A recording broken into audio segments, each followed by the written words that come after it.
Claro, obviamente. Bueno, esto pasó siempre, esto va a pasar siempre. Quisiera volver un poquitito al tema relacionado con el dólar. Vos me decías que el jueves puede haber movimientos, mañana es feriado, el jueves puede volver a haber movimientos. ¿Cuál es para vos el valor que el dólar tendría que tener? Esto viene, después te voy a hacer otra pregunta. ¿Cuál es el valor? Dame un número. No, es que yo creo que el que tiene que definir el valor del dólar es el Banco Central, no en base a una cuestión matemática, sino en base a una política de Estado, ¿sí? Entonces, la evolución del dólar tiene que ir de acuerdo al resto de los precios, porque si no pasa lo que pasó ahora, que se licuó el salario de los trabajadores. Si vos mirás que tenés un déficit en el balance de pago, o sea que salen más dólares de los que entran, y sí, hay un atraso cambiario en ese sentido. El problema es que vos agarres y hagas una devaluación brutal como se hizo ahora, y no que vaya siguiendo una evolución acorde a los demás precios internos, para que después no pase eso y no termines licuando el salario, ¿sí? Entonces, si hay un atraso, sí lo hay. Ahora, definir un precio en base a cuestiones matemáticas y termina afectando a la economía en su conjunto, ¿sí? La actividad económica en este segundo semestre va a ser muy afectada, con lo cual se puede ver afectado incluso el tema de la ocupación, ¿sí? Los niveles de desocupación, sin duda en este segundo semestre se van a ver incrementados. Algunos hablan de erradicar la enfermedad de raíz, es decir, amputar desde la base, no de a poquito. Con respecto a este tema y a esta brutalidad que acabo de decirte, creo yo que es que el gobierno aplica esta política económica que está llevando a cabo. Es decir, no vamos de a poquito, porque también nos dijeron esto de la progresividad de ir subiendo el gradualismo y todo eso, y para nada. ¿Está bien o está mal que lo haga? ¿Cuál es el costo? Bueno, porque el costo político es muy alto. El costo político es alto y el costo social, sí, insisto. O sea, los que se van a ver afectados son los que tienen ingresos fijos. Las exportadoras cerealeras están muy contentas con esta medida. Ahora, para el conjunto de la economía, ni siquiera para el turismo receptivo, porque uno dice, bueno, ahora con un dólar a 28 va a haber más turismo. Bueno, ¿cuánto va a tardar en trasladarse a precio esta devaluación? Y si esta devaluación se termina trasladando a precios, en definitiva, si al único precio que no se traslada es al salario, los únicos afectados son los asalariados. El resto de la economía se va a ver perjudicada también, ¿sí?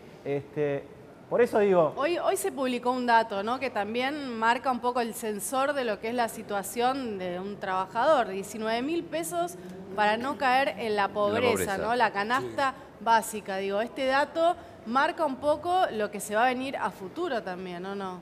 Sí, cuando se conozca el dato de pobreza del primer semestre del 2018, el relato de que vinieron y bajaron la pobreza, porque parten de un número no del comienzo del gobierno, sino 3 meses después, y lo comparan entonces con el segundo semestre de 2017, y dicen, bueno, ahora tenemos un 25,7, bajamos la pobreza, ese relato, no sé cómo lo van a tener que acomodar cuando tengan el dato de este primer semestre. No, lo van a acomodar subiendo la UH, lanzando más planes sociales, digo, ya se habla de un bono, de un plus, digo, esto ya empezó a recorrer por lo menos en las oficinas del gobierno nacional, porque no hay manera de compensar a este sector que en algún momento estaba mal y que ahora va a estar peor, ¿no? ¿Y de dónde va a salir la plata?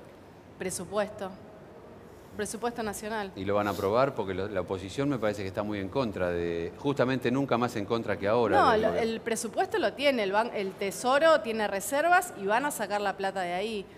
Yo creo que van a ajustar los planes sociales y puede haber algún bono, algún plus también para los que reciben la AUH. A ver, los planes hoy tienen la actualización automática igual que las jubilaciones y pensiones. Sí. Yo no sé si al margen de esa actualización automática habrá otra actualización porque... Ojo que entra también dinero fresco del fondo, ¿eh? Claro, pueden claro. llegar a sí, sacar pero hay que tener en cuenta que la mitad del dinero del fondo no está destinada a cubrir déficit fiscal, sino que la mitad del dinero del fondo, para que se den una idea de lo brutal Estamos hablando de los 15.000 que van a entrar ahora. De esos 15.000 millones de dólares, 7.500 millones de dólares, sí. Es como que vos agarres una fogata y prenda fuego todo ese dinero, porque lo único que van a hacer es cancelar una letra intransferible que tiene el Banco Central, que por ahí suena algo técnico, pero es un papelito pintado, o sea, es una deuda que tiene el Tesoro con el Banco Central, es una deuda intraestado, que no devenga intereses, que es como un papelito pintado. Esa deuda se va a cancelar contra deuda del mercado, es decir, se va a pasar a pagar interés por esa plata,